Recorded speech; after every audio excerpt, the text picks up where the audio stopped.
इस देश में संतों पे हो रहे अत्याचार पे चुप्पी रखना इस देश के हिंदुओं की नियति थी। कांचीपुरम मठ के शंकराचार्य को घसीटते हुए मंदिर की सीढ़ियों से जेल के दरवाजे तक पहुंचा दिया जाता है। वो निर्दोष महान आत्मा 10 साल जेल में रहता है और हिंदू चुपचाप तमाशा देखते हैं। क्या किसी मेजॉरिटी के साथ ऐसा हो सकता है?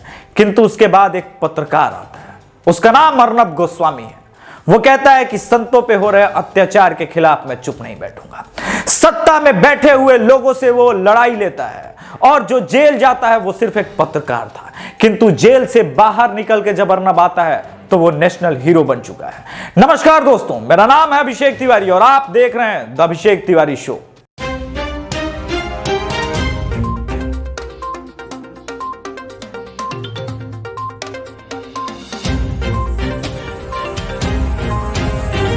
वैसे तो इस देश के बुद्धिजीवियों का मानना था कि अर्नब ने जो किया उसके लिए कम से कम सजाए मौत तो मिलनी चाहिए माय लॉर्ड, लेकिन माय लॉर्ड ने सुनवाई करने के वक्त कहा कि भाई हम तो भाई नहीं बर्दाश्त करेंगे। लेकिन माय लॉर्ड ने जैसे ही अर्नब के हक में फैसला दिया उसके बाद लिबरल कुछ यूं कहते हुए मिले, तो हम तो उसको मार देंगे। लेकिन दोस्तों इसमें कोई हैरानी परेशानी की बात नहीं है। लिबरलों का ये रोना विधवा विलाप जारी है। आरफा खानम शेरवानी कहती है जजमेंट को पढ़ते हुए कि अगर आपको मेरे ट्वीट पसंद नहीं आ रहे हैं तो आप इग्नोर कर सकते हैं। बिल्कुल इग्नोर कर सकते हैं, हम तो आप ही को इग्नोर किए हुए आरफा मैडम। बस खाली आप जो कर्व बढ़ा के फटा हुआ डाल देती है ना तो थोड़ा सा समझती है ना, लिबरल है तो क्या मेल्ट डाउन तो होगा ना, अपना भी है। अब एक फैक्टर है कुणाल कामरा।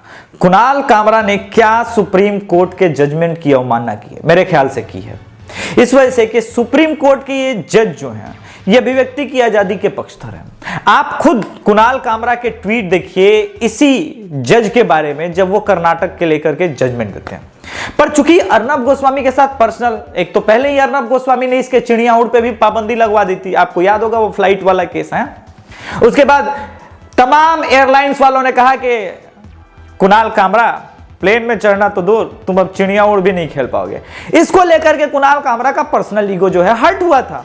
वैसे कुणाल कामरा जैसे 2 कौड़ी के कॉमेडियन नचनिया को मैं वैल्यू नहीं देता, लेकिन चूंकि अब सनातन धर्म और इसकी बात है और उसको लगातार अपमानित कोई कर रहा है तो जवाब देना बनता है। कुणाल कामरा जैसे 2 कौड़ी के कॉमेडियन को कुणाल कामरा ने सुप्रीम कोर्ट की अवमानना सिर्फ इसीलिए कर दी क्योंकि उसने अर्नब को बेल दे दिया।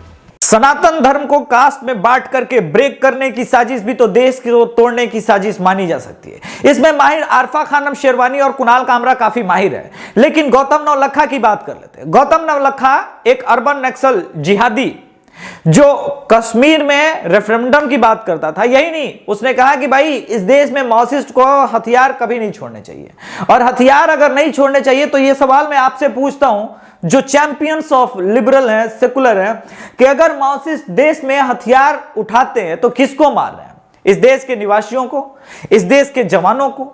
हमने कई नक्सल हमलों में जवानों को शहीद होते हुए देखा है।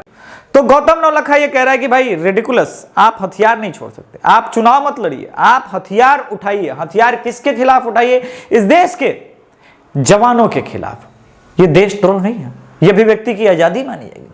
अभिव्यक्ति की आजादी के नाम पे किसी रेप को आप कास्ट में विभाजित करते हैं ताकि दलित लाइफ मैटर्स के नाम पे हिंदुओं को कास्ट में डिवाइड करके आग लगाया जा सके। सामाजिक न्याय के देवताओं, एक नया केस आपको बता रहा हूं। झारखंड में दलित लड़की पे हजरत खान ने कुल्हाड़ी से अटैक किया, बुरी तरह से मारा, और अब वो जिंदगी और मौत के बीच लड़ रही है। सिर्फ ये इस वजह से हुआ क्योंकि उस लड़की ने हजरत खान के शादी के प्रस्ताव को और कन्वर्जन वाला पार्ट याद रखिएगा, कन्वर्जन से इनकार कर दिया। माने हम इस्लाम नहीं अपनाना चाहते, हम बुरके में नहीं रखना है। इस पे हजरत खान ने कहा ऐसे कैसे भाई, आपको अपनाना होगा। अब इस देश में माइनॉरिटी का भी बात नहीं रखा जाएगा क्या? मतलब माइनॉरिटी इतने दबे कुचले हो गए क्या? माइनॉरिटी अगर किसी को कन्वर्ट करके इस्लाम में लाना चाहता है, मेजॉरिटी के बराबर आना चाहता है, तो इसमें क्या बुराई है? इस पे गुस्सा हो गया था लौंडा और काट दिया। तो आरफा खानम शेरवानी, कुणाल कामरा, थोड़ा इंसाफ के लिए जाइए। दलित लड़की है तो भाई चंद्रशेखर का भी जाना बनता है। प्रियंका रॉबर्ट वाड्रा, ओ एक मिनट, झारखंड में किसका कांग्रेस सत्ता में है? अरे यार, झारखंड में कांग्रेस सत्ता में है। सॉरी। तो झारखंड में चूंकि कांग्रेस सत्ता में है और समर्थन में तो भाई ये दलित वलित मुस्लिम वाला एंगल छोड़ देते हैं, पर आप याद कीजिएगा मैग्सेसे अवार्डधारी रवीश कुमार हाथरस केस में क्या बोल रहे थे।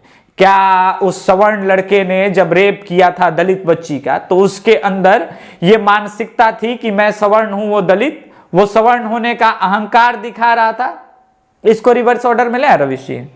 क्या झारखंड में लड़की को मारते वक्त उसके अंदर यह दम था कि मैं इस्लाम का मानने वाला हूं और ये लड़की काफिर है, ये कन्वर्ट नहीं हो रही है तो इसको मैं मार देता हूं, ये सोच हो सकती है रवीश जी?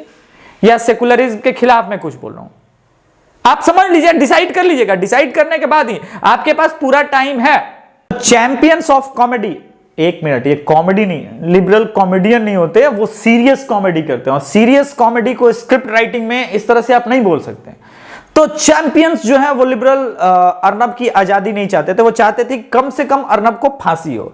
और माय लॉर्डशिप, चूंकि अर्नब ने सुशांत और दिशा साल्यान के केस पे पर्दा उठाने की कोशिश की, ऐसे लोगों को न्याय दिलाने की बात की, और वर्ल्ड के बेस्ट सीएम के खिलाफ कुछ बोला है, तो ये ठीक बात नहीं है।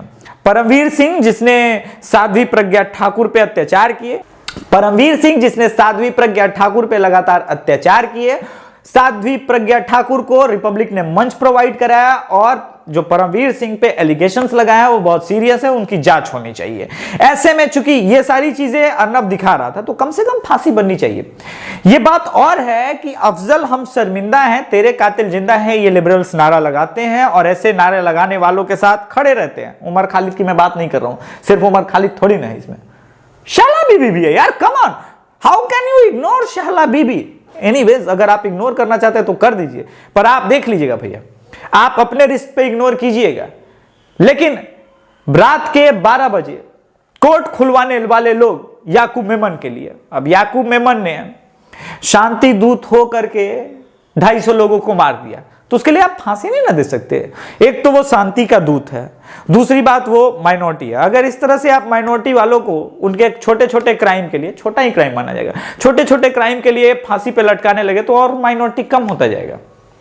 इसी सोच और समझ के साथ लिबरलों ने, इंक्लूडिंग कपिल सिब्बल, कहा कि रात को 12 बजे 1 बजे भाई आप जज जी आप सुनिए हमारी बात, इसको फांसी इसकी टालिए भाई। पर अर्नब गोस्वामी के लिए यही महान वकीलों ने कहा, माय लॉर्ड दिवाली की छुट्टी है आपकी, इतनी भी क्या जल्दी है कि आप ये सुनवाई करना चाहते हैं? और आप एक बात ध्यान नहीं दे रहे हैं, दिवाली की छुट्टी में बच्चों के लिए पटाखे, अच्छा पटाखे तो बैन है, आप हिंदू हैं तो क्या हुआ, पटाखे तो बैन, आप कम से कम दिवाली में मिठाई, एक मिनट, लेकिन मिठाई तो भाई मिक्स होती है, इसमें हलवाई मिक्स करते हैं कुछ, ये वो नहीं, मिठाई नहीं। आप डेयरी मिल्क क्यों नहीं देते? हाँ डेयरी मिल्क, समझ रहे हैं ना? तो भारत की इको इकोनॉमी सिस्टम में भी इनका बहुत योगदान है, आप लोग समझ रहे हैं, मेरे समझ रहे हैं, सटायर समझ गए ना, वही सटायर है। लेकिन जज साहब ने कहा सुनो, दिवाली की छुट्टी है, कोई बात नहीं, मेरा बच्चा पटाखा वटाखा छोड़ेगा, वो देख लेगा, उसको उसकी भी अभिव्यक्ति की आजादी है, मैं इस केस की सुनवाई करूंगा, और मैं लिबरलों तुमको आज बांस करूंगा। ये सुनने के बाद वो डर गया कि भाई जज साहब कह रहे हैं कि हम बांस करेंगे, ये एग्जैक्ट वर्ड नहीं बोला था, उन्होंने कहा कि लिबरलों आज अगर अर्नब केस की सुनवाई नहीं हुई, और आज अगर मैं नहीं बोला, तो व्यक्ति की आजादी जो है खतरे में आ जाएगी। इसको उन्होंने बात समझ लिया था, माननीय जज साहब ऐसा क्यों बोलेंगे। खैर आप समझ रहे हैं ना, एक्सप्लेन कर रहे हैं सटायर के दृष्टिकोण से इसको लिया जाए, तो सटायर के दृष्टिकोण से। उसके बाद जज साहब ने छिला हुआ बांस मंगवाया और कहा कि हम गांव में, गाली वाली मत समझिए, छिला हुआ बांस मंगवाया, बोला कि इस पे टांगते हैं, कपड़ा वपड़ा सुखाएंगे। और तब तक आप लोग सुनिए, मेरा दलील सुनिए। हाई कोर्ट अर्नब की बेल टेक्निकल ग्राउंड पे रिजेक्ट नहीं कर सकती है, यह कहते हुए उन्होंने अपना बांस फिर से हाई कोर्ट के माननीय जज गांव वालों को बताया कि बारात लगा देंगे, औकात में रहो, और कहा कि महाराष्ट्र सरकार तुरंत से तुरंत बेल दीजिए इसको इमीडिएटली।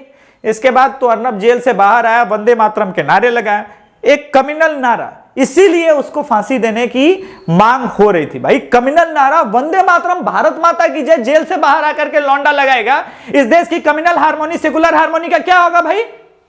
अब मजाक चल रहा है, आप पत्रकार हैं, पत्रकार को यह शोभा देता है कि वो भारत माता की जय के नारे लगाए, पत्रकार को यह शोभा देता है कि वो वंदे मातरम लगाए। भगत सिंह लोग और रविन्द्रनाथ टैगोर ये लोग लगाते होंगे, या फिर नेताजी सुभाष चंद्र बोस, पर वह आजादी का माहौल था। उसके बाद इस देश में भाई चूंकि माइनॉरिटी रह गए और वंदे मातरम से एक मजहब विशेष शांति समुदाय के लोगों को चिढ़ है, वंदे मातरम नहीं, भारत माता की जय नहीं। आप समझिए, इससे सेकुलर कम्युनल हार्मोनी, आप समझ रहे हैं ना, उस पर बहुत आघात पहुंचता है। तो आप नहीं नारे लगा सकते। अपने ही देश में हिंदू भारत माता की जय नारे लगाएं तो किसी को बुरा लगता है।